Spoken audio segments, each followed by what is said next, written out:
जब मैं प्रेग्नेंट हुई तो मेरे पति का रंग फीका हो गया।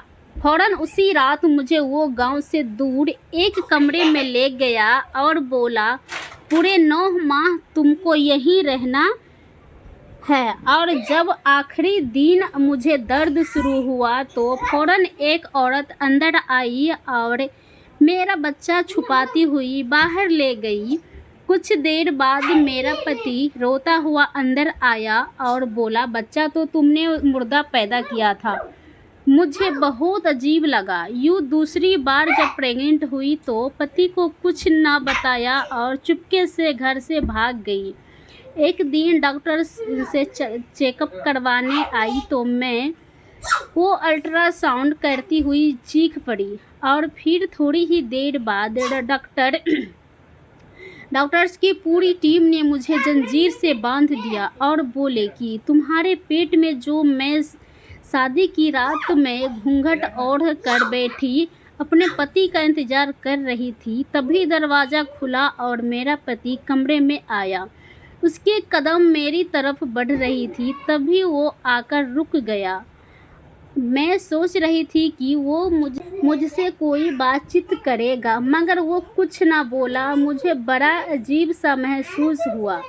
तब मैं अपना घूंघट खुद ही उठाकर देखी, लेकिन मुझे हैरत का झटका तब लगा जब मैंने कमरे को खाली पाया। मेरा दिल एकदम से धड़कने लगा और मैं डरी नज़रों से यहाँ वहाँ देखती रही। तभी कमरे का दरवाज़ा दोबारा खुला और मेरा पति कमरे में आ गया। उसकी नज़र जैसे ही मुझ पर पड़ी, जल्दी से मेरे पास आया और बोला, क्या बात है रागिनी, तुम इतनी घबराई हुई क्यों लग रही हो? मैं बोली, थोड़ी देर पहले ही कमरे में कोई आया था। जैसे ही मैंने घूंघट उठाकर देखा तो कमरा खाली था। सचिन बड़ा परेशान हो गया था। कुछ देर तो कुछ बोला ही नहीं, फिर हंसने लगा और बोला, रागिनी पहले भी कमरे में ही आया था। तुम्हारे पास बैठते ही याद आया कि मुंह दिखाए का गिफ्ट बाहर ही भूल गया हूँ, इसीलिए जल्दी से बाहर गया ताकि ला सकूं। सचिन ने अंगूठी की तरफ इशारा किया। अब मैं शांत हो गई थी। सचिन ने अंगूठी मेरी उंगली में पहनाई और बोला, रागिनी आज तुम बहुत प्यारी लग रही हो। मैं मुस्कुरा दी। तभी सचिन उठकर वॉशरूम चला गया। जब वो वापस लौट के आया तो बोला, रागिनी मैं थका हुआ हूँ, सोना चाहता हूँ। मैं भी यही भारी लहंगा बदल कर आराम कर लो। मैंने सर हिला दिया। सुबह हुई तो मैंने बाहर निकलकर घर का आनंद ले रही थी। मेरी और सचिन की अरेंज मैरिज हुई थी। हम दोनों एक दूसरे को नहीं जानते थे और न ही हमारा आपस में कोई रिश्ता था। मामा ने बस मुझे इतना कहा था कि रागिनी तुम बहुत खुश नसीब हो, जिसे सचिन जैसा अच्छा हमसफ़र मिला है, जो बहुत अच्छा इंसान है। फिर सबसे बड़ी बात यह है कि उसके आगे पीछे भी कोई नहीं है। माता पिता दुनिया से जा चुके हैं, बहन भाई कोई नहीं था। वो अकेला ही हर चीज़ का मालिक था। जब मैं बोली, मम्मी मेरे पति का कोई रिश्तेदार नहीं है, कल को कोई बात हो गई तो उसे कौन समझाएगा? मम्मी मुस्कुराने लगी और बोली, बेटी यही तो सारी बात है। रिश्तेदार नहीं है तो फिर वो किसके कहने में आकर तुमसे लड़ाई झगड़ा करेगा? बल्कि पूरी दुनिया में उसका तुमसे एक रिश्ता होगा, वो तुम पे जान देगा। बस बेटी तुम अपने पति की बात मानती रहोगी, वो भगवान के कर्म से कुछ भी गलत नहीं होगा। मुझे मम्मी की बात समझ में आ गई थी, इसीलिए मैंने सचिन के रिश्ते के लिए हाँ कर दी थी और आज मैं उसकी बीवी बनी, उसके घर की मालकिन बन गई थी। मैं घर की एक एक चीज़ को बड़ी प्यार से छूकर देख रही थी। हमारा घर छोटा सा था मगर बहुत ही खूबसूरत था। हर चीज़ बहुत अच्छे से सजी हुई थी। चलते चलते मैं घर के पीछे चली गई थी, जहाँ एक छोटा सा कमरा था। मैंने सोचा कि इस कमरे में झांक कर देखूं कि वहाँ क्या पड़ा है। मैं जैसे ही कमरे में जाने लगी, अचानक किसी ने मेरा हाथ पकड़कर पीछे खींचा था। मेरा ऊपर का सांस ऊपर और नीचे का सांस नीचे रह गया था। मैंने जल्दी से पीछे मुड़कर देखा तो सचिन खड़ा था, जिसके चेहरे पर गुस्सा ही गुस्सा था। सचिन बोला, रागिनी तुम यहाँ क्या कर रही हो? मैंने शर्मा कर बोली, अपना घर देख रही हूँ, हर चीज़ को महसूस कर रही हूँ। मुझे आपकी घर की मालकिन बनकर बहुत अच्छा लग रहा है। सचिन के चेहरे पर गुस्सा था। वो बोला, रागिनी पूरा घर तुम्हारा है, बल्कि अब तो मैं भी तुम्हारा हूँ, मगर ये कमरा ना तो मेरा है और ना ही तुम्हारा है, इसीलिए तुम इस कमरे से दूर रहना। मैं बोली, ये क्या बात हुई? घर आपका है तो फिर आपके घर में बना ये कमरा आपका हो क्यों नहीं है? सचिन बोला, ये मैंने कुछ साल पहले किसी और को रहने के लिए दिया था। उसका सामान इसमें पड़ा है, वो अभी तक लौटकर वापस नहीं आया। जब आएगा तब मैं उससे कह दूंगा कि अपना सामान उठाकर ले जाओ, फिर तुम इस कमरे की मालकिन बन जाना। मुझे बहुत आश्चर्य हुआ था। मैं बोली, ऐसा भी कौन था जिसके लिए अपने ये कमरा अभी तक बंद करके रखा है? फिर सचिन का गुस्सा चढ़ गया और बोला, बस बस ज़्यादा सवाल मत करो, मुझे ज़्यादा बोलने वाली लड़की अच्छी नहीं लगती। चलो आज के बाद यहाँ मत आना। मैं तो अपना मुंह लेकर रह गई थी। भला क्यों? ये क्या बात हुई कि ज़्यादा बोलने वाली लड़की नहीं पसंद है? लड़की तो हमेशा ही बहुत ज़्यादा बोलती है। मैं सचिन के पीछे पीछे घर के आंगन में आ गई थी। तभी एक बार बेल बजाया तो सचिन ने जाकर दरवाज़ा खोल दिया। जब वो वापस आया तो उसने हाथ में नाश्ता पकड़ा हुआ था। मैं बोली, अरे सचिन, आपने ऐसा क्यों किया? अब तो आपकी बीवी घर आ गई है ना, अब आपको कोई चीज़ बाहर से मंगवाने की ज़रूरत है? नहीं, सचिन बोला, आ आ जाओ नाश्ता कर लो। हम दोनों में मिलकर चुपचाप से नाश्ता किया था। मैं सचिन से नज़र चुरा कर उसे बार बार देख रही थी। सचिन बहुत खूबसूरत था, इतना खूबसूरत कि अगर उसके चेहरे को देखते ही रहूं तो दिन ना भरे। सचिन नज़रें झुकाकर नाश्ता कर रहा था, जबकि मैं उसकी लंबी घनी पलकों को देखती रह गई थी। तब सचिन बोला, रागिनी मेरा चेहरा बाद में देख लेना, पहले नाश्ता कर लो। मैं तो एकदम से हड़बड़ा गई थी। मेरी चोरी जो पकड़ी गई थी। मुझे तो इस बात की हैरत थी कि सचिन को कैसे पता चल गया कि मैं उसे देख रही हूँ। नाश्ता करने के बाद सचिन सारे बर्तन उठाकर किचन में ले गया और धोकर रख भी आया था। मैं बहुत खुश थी। सचिन अच्छा इंसान था। मुझे उसकी कई कम बोलने वाली आदत से परेशानी थी। खैर, इसका हल मैंने ये सोचा था कि मैं धीरे धीरे उसे अपने रंग में ले आऊँगी। मैं सचिन के साथ बहुत खुश थी। कुछ ही माह बाद प्रेग्नेंट हो गई थी। मैं बहुत खुश थी। मुझे लगा था कि जब ये खबर सचिन को सुनाऊंगी तो वो भी बहुत खुश होगा। इसीलिए शाम को जैसे ही वो घर आया, मैंने जल्दी से उसके पास गई और बोली, सचिन, आप पिता बनने वाले हैं।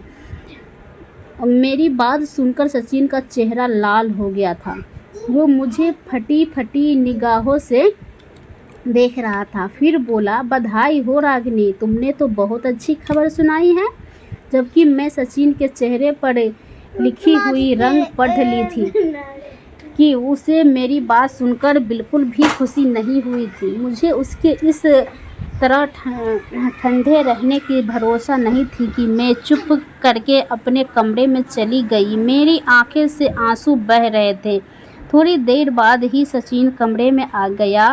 वो बोला, क्या बात है रागिनी, यूँ बच्चों की तरह क्यों रो रही हो? मैंने कहा, आपको बच्चे की खबर सुनकर खुशी नहीं हुई? इसीलिए सचिन ने मेरे हाथ थाम लिए और प्यार से बोला, मुझे बहुत ज़्यादा खुशी हुई है, मगर आजकल मुझे कारखाना की तरफ से एक परेशानी है। मैं जिस ऑफिस में काम करता हूँ वो दिवाली की तरफ जा रहा है। बॉस ने आज ही ये खबर सुनाई है कि उन्हें कुछ वर्कर्स काम से कम करने पड़ेंगे क्योंकि इस समय इतनी तनख्वाह है वो अफोर्ड नहीं कर सकते। मुझे ये फिक्र है कि कहीं मेरी नौकरी भी न चली जाए। मैंने सचिन के हाथ पर हाथ रख दिया। सचिन, आप फिक्र ना करें, आने वाला बच्चा अपने भाग्य के साथ आएगा। भगवान हर बात को जानता है। आप जानते हो ना कि भगवान इससे किया प्रार्थना पूरा होकर ही रहता है। मेरी बात सुनकर सचिन मुस्कुरा दिया था। उस दिन के बाद सचिन मेरा बहुत ज़्यादा ख्याल रखने लगे थे। मेरी लंबी चौड़ी बातें भी सुनकर गुस्सा नहीं होते थे। मैं किचन में खाना बना रही थी। सचिन सुबह काम पर गए हुए थे। तब मुझे एहसास हुआ कि सचिन वापस आ गए हैं। मैं इतनी हैरान हुई और बोली, सचिन, आप इतनी जल्दी वापस कैसे आ गए? जैसे ही पीछे देखी, सचिन आ ही नहीं था। मुझे अपनी हालत पर बहुत हंसी आई। मैं सोचा कि मेरे दिलो दिमाग में सचिन का प्यार इतना ज़्यादा है कि अब हर समय मेरे दिमाग में उन्हीं का ख्याल रहता है। शाम में जब मैं वापस आए तो मैं सबसे पहले उन्हें यही बात बताई थी। सचिन ने अजीब सी नज़रें से मेरी तरफ देखा। वो खुश बिल्कुल भी नहीं हुए थे। मैं खुद घबरा गई थी। उनको मैंने ऐसी ही बात क्यों बता दी। कहते हैं ना कि हर बात पति को नहीं बताने वाली भी नहीं होती है। खैर, हम दोनों में मिलकर खाना खाया। सचिन बोले, आज खाने के बाद चाय पीने का दिल कर रहा है। मैं जल्दी से उठी और बोली, मैं अभी बनाकर लाती हूँ। तभी सचिन ने मेरा हाथ थामकर मुझे बैठा दिया और बोला, नहीं नहीं नहीं, तुम यहीं पर बैठो, आज मैं तुम्हें अपने हाथों से चाय बनाकर पिलाऊंगा। मैं मुस्कुराने लगी थी। सचिन उठकर किचन में चले गए तो मैं अपने बातें में खो गई थी कि थोड़ी देर बाद ही सचिन चाय लाए तो हम बातें करते करते चाय पीने लगे। मुझे नींद आ गई तो मैंने सोने के लिए चली गई, जबकि सचिन टीवी पर खबरें देख रहे थे। मैं ऐसी ही गहरी नींद पहले कभी नहीं सोई थी क्योंकि प्रेगनेंसी की वजह से मुझे रात में उठकर बाथरूम जाना पड़ता था। सुबह 4 बजे के करीब मेरी आंख खुली तो मैं जल्दी से उठी और बाथरूम चली गई। जब मैं वापस आई तो मुझे सचिन का चेहरा नज़र नहीं आया था। तो वो रात भर कमरे में आए ही न थे। मुझे उस पर गुस्सा आया कि सुबह ऑफिस भी जाना है लेकिन अभी तक खबरें लगाकर बैठे हैं। मैंने सोचा कि खुद ही जाकर उन्हें बुला लाती हूँ। मैंने जब कमरे से बाहर निकली तो लाउंज भी खाली पड़ा था, टीवी भी बंद था। मैं बहुत परेशान हो गई थी। आखिर सचिन इतने रात को मुझे कुछ बताए बिना कहाँ जा सकते हैं। मैं सहन में निकली तो वो भी खाली था। मेरा दिल घबराने लगा था। तभी मेरी नज़र घर के लास्ट वाले कमरे से आती है। रोशनी पर पड़ी। मुझे अजीब सी खुशी हुई थी कि शायद सचिन का मेहमान वापस आ गया है, जिसका सामान चंद सालों से इतनी कमरे में पड़ा था। मैं जल्दी घर के पीछे जाने लगी। मैं कमरे के बाहर खड़ी थी। अंदर से सचिन की आवाज़ आ रही थी। वो कुछ कह रहा था और रो रहा था। मैं बहुत परेशान हो गई हूँ। जैसे ही मैंने कमरे में जाने के लिए पैर बढ़ाए, अचानक ही कमरे में अंधेरा हो गया और सचिन बाहर निकल आया। वो मुझे देखकर बहुत गुस्से में आ गया था। उसने मेरा हाथ पकड़ा और मुझे घसीटता हुआ सहन में ले गया और बोला, रागिनी, मैंने तुम्हें मना किया था ना, फिर तुमने मेरी बात क्यों नहीं सुनी? तुम वहाँ क्यों आई थी? मैं बहुत डर चुकी थी। मैं बोली, सचिन, आप कमरे में नहीं थे, मुझे आपकी फिक्र हो रही थी।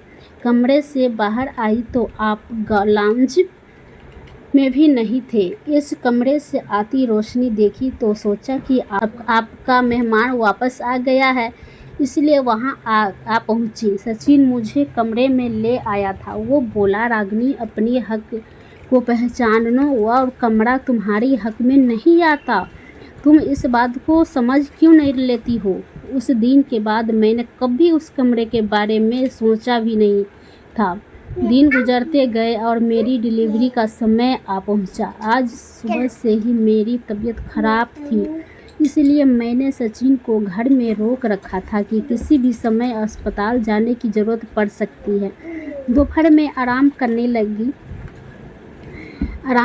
के लिए लेटी तो मेरी तबीयत खराब होने लगी। मैं जल्दी से बोली, सचिन, गाड़ी निकालो और मेरी तबीयत बिगड़ रही है। सचिन जल्दी से कमरे से बाहर निकल गया और मैं दर्द से तड़पने लगी थी। सोच रही थी कि सचिन कब कमरे में आएगा, मगर उसे तो बाहर निकलते हुए बहुत देर हो चुकी थी। वो अभी तक नहीं आया था। मेरी आंखें के आगे अंधेरा छाने लगा।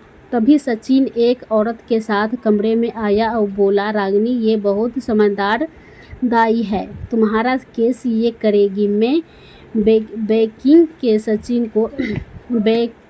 से सचिन को देखने लगी। दर्द की वजह से मैं कुछ बोलने के काबिल नहीं थी। सचिन ने मेरी एक न सुनी और मुझे उस दाई के हवाले करके खुद बाहर निकल गया था। दाई मुझ पर जोर आजमाइश करने लगी और तकरीबन 3 घंटे की तकलीफ़ के बाद मेरे कानों में बच्चे की रोने की आवाज़ पड़ी थी। मैंने दिल में भगवान का धन्यवाद किया और आंखें बंद कर ली। मुझे पता ही नहीं चला कि मैंने कब नींद की गहरी वादियों में खो गई थी। जब मेरी आंखें खुली तो मैंने अपने बच्चे को देखी। वो वहाँ नहीं था। मैंने सचिन को आवाज़ दी तो उसने उठकर कमरे के बल्ब जलाए और उसकी आंखें खून जैसी थी। मैं बोली, सचिन, मेरा बच्चा कहाँ है? बेटी पैदा हुई या बेटा? सचिन की आंखें से आंसू टपकने लगे थे। वो बोला, बेटा पैदा हुआ था, मगर तुमने मुर्दा बच्चे को पैदा किया था। मैंने बेकिंग से सचिन की तरफ और बोली, मैंने अपने बच्चे को रोने की आवाज़ अपनी कानों से सुनी थी। सचिन बोला, तुम जो बेहोश हो गई थी ना, नींद में सुनी होगी आवाज़। काश मैं भी तुम्हारी तरफ इतनी सुकून और गहरी नींद से सो सकता। मैं चीखने चिल्लाने लगी और बोली, सचिन, मुझे मेरा बच्चा वापस लाकर दो। मेरा बच्चा कहाँ है? सचिन की बात सुनकर तो मुझ पर ज़मीन और आसमान गिर पड़े थे। वो बोला, मैंने तो अपने बच्चे को कल मिट्टी में दबा दिया। मैं बोली, कल ये क्या मतलब? सचिन बोला, तुम कल से सो रही हो? अपने बच्चे की जुदाई का गम मैं अकेला सह रहा हूँ। ये चीख कर रोने लगी थी। मैं बोली, सचिन, तुमने मुझ पर बहुत बड़ा जुल्म किया है। तुमने मुझे एक दाई के हवाले कर दिया। तुमने मुझ पर बहुत बड़ा जुल्म कर दिया। अब मेरा दिल टूट चुका था। उसका चेहरा देखने को भी दिल नहीं कर रहा था। कुछ महीने गुजरने के बाद मैं फिर से प्रेग्नेंट हो गई, जबकि अब तो मेरी ख्वाहिश भी नहीं थी। एक दिन मैं सहन में बैठी गहरी सोच में गुम थी। तभी एक पड़ोसन घर में दाखिल हो गई। वो उम्र में मुझसे बड़ी थी। मेरे सर पर आशीर्वाद देकर बोली, बेटी, तुम्हारे बच्चे का सुनकर बहुत दुख हुआ। मुझे तो जब से पता चला कि तुम प्रेग्नेंट से हो, मैं यही प्रार्थना करती हूँ कि भगवान इस बार सचिन को जिंदा बच्चा दे। पिछली बीवी ने भी 3 बच्चे पैदा किए हैं, मगर तीनों मरे हुए थे। जबकि उसकी बीवी रो रो कर कहती थी कि सचिन, मैंने जिंदा बच्चे को जन्म दिया था। मेरा तो दम घुटने लगा था। मैं पूछी, आंटी, सचिन पहले से शादीशुदा है? वो आंटी एकदम परेशान हो गई। वो बोली, बेटी, क्या तुम्हें ये बात पता नहीं था? मैं चुपचाप आंटी को देखती रह गई। वो बेचारी बहुत शर्मिंदा हो गई और बोली, फिक्र ना करो, उस बीवी को तो सचिन तलाक दे चुका है। अब तो वो सिर्फ तुम्हारा। मेरी पड़ोसन जैसे ही घर से निकली, मैं अपने 2 कपड़ों बैग में डाले और घर से निकल गई। मैं जानती थी कि सचिन की पहला पत्नी सच कह रही होगी, क्योंकि मैंने भी तो अपने बच्चे के रोने की आवाज़ सुनी थी। मुझे सचिन से डर लगने लगा था। न जाने वो ये सब क्यों कर रहा था। मैं अपने माता पिता के घर नहीं जा सकती थी क्योंकि सचिन वहाँ मेरे पीछे आ जाता और मेरे माता पिता मुझसे उसके साथ ज़बरदस्ती ही घर भेज देते। मैं अपने एक दोस्त के घर चली गई थी। वो बहुत अच्छी थी। उसके घर में बस वो और उसकी मम्मी रहती थी। मेरी दोस्त नर्स की जॉब करती थी और उसके घर में आंटी अकेला रहती थी। उन्हें पता था कि मैं प्रेग्नेंट हूँ। मैंने उन्हें अपनी सारी बात भी सुना दी थी, इसलिए वो मेरा बहुत ख्याल रखती थी। एक दिन मैं और आंटी हॉस्पिटल गई थी चेकअप के लिए। डॉक्टर्स ने अल्ट्रासाउंड किया तो मैं अचानक से चीख पड़ी थी। डॉक्टर ने मुझे कुर्सी पर बैठने को कहा और खुद बाहर निकल गई और आंटी हक्का बक्का सी उसको देख रही थी। थोड़ी देर बाद वो डॉक्टर अपनी नर्स के साथ कमरे में वापस आई। उसने मुझे बेड पर लेटाकर जंजीरों से बांध दिया था। मैं तो डर से थर-थर कांपने लगी थी। आंटी ये सब देखकर गुस्से में आ गई थी। डॉक्टर को गुस्सा होकर बोली, ये क्या बदतमीजी लगा रखी है? तुम डॉक्टर हो या जानवर? खोलो मेरी बेटी की जंजीरें, नहीं तो मैं पुलिस को बुला लूँगी। डॉक्टर से बोला, आप फिक्र क्यों कर रही हो? ये सब हम आपकी बेटी के सही के लिए ही तो कर रहे हैं। ये देखिए, इसके पेट में आधा इंसान का बच्चा है और आधा जानवर का। ये बच्चा पैदा नहीं होना चाहिए। अगर पैदा हो गया तो माँ अपनी ममता के तहत इसको पालने लगेगी, मगर तब तक बहुत तबाही मचा जाएगी। हम इस बच्चे को ख़त्म करना चाहते हैं। आप ओबसर्न के कागज़ पर साइन कर दें। आंटी बोली, आप मेरी बच्ची को छोड़ दें अभी और इसी समय। मैं पता करूँगी कि क्या बात है। आंटी मुझसे अस्पताल से बड़ी मुश्किल से बाहर निकलवाया कर लाई थी। मैंने आंटी से कहा कि मैं अपने पति के घर जाना चाहती हूँ। वो ही बताएगा कि आखिर क्या बात है। हम दोनों घर चले गए थे। घर खाली पड़ा था। मैं आंटी को घर के पीछे ले गई। मेरे हैरत की इंतहा न रखी। वो कमरा खुला हुआ था। सचिन भी वहीं पर बैठा हुआ था। मैं कमरे में गई। सचिन मुझे देखकर बहुत डर गया था। मैं बोली, मेरे पेट में पहले वाला बच्चा आया इंसान है और आधा जानवर। इसके पीछे क्या राज छुपा है?